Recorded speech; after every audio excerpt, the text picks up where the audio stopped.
Hi అండి. ఈ ఎండాకాలంలో కూల్ డ్రింక్స్ చాలా ఎక్కువ తాగేస్తాం. కానీ కూల్ డ్రింక్స్ అస్సలు మంచివి కాదు. ఈ కూల్ డ్రింక్స్ ఎక్కువ తాగడం వలన ఒబెసిటీ ప్రాబ్లం, తర్వాత దాంట్లో ఉన్న షుగర్ కంటెంట్ వలన పళ్ళు పాడవుతాయి.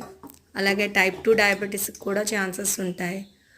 ఎక్కువ తాగడం వల్ల హార్ట్ డిసీజెస్, బోన్స్ కూడా వీక్ అయిపోతాయి. ఇంకా చాలా ఎక్కువ కూల్ డ్రింక్స్ తాగడం వల్ల క్యాన్సర్ కూడా రావచ్చు అంటున్నారు. సో దయచేసి కూల్ డ్రింక్స్ తగ్గించండి. దాని బదులు ఇంట్లో చేసిన చక్కగా మజ్జిగ తాగండి. ఈ మజ్జిగలో అల్లం, కరివేపాకు, పచ్చిమిరపకాయలు చక్కగా వేసుకుని మజ్జిగ తాగితే మన ఆరోగ్యానికి చాలా మంచిది. వీలైనంతగా కూల్ డ్రింక్స్ తగ్గించండి. ఈ కూల్ డ్రింక్స్ వలన మల్టీనేషనల్ కంపెనీల వాళ్ళు బాగుపడుతున్నారు. మనం మన ఆరోగ్యం పాడు చేసుకుంటున్నాం. దయచేసి కూల్ డ్రింక్స్ తగ్గించండి ప్లీజ్. వీడియో నచ్చితే లైక్ చేయండి.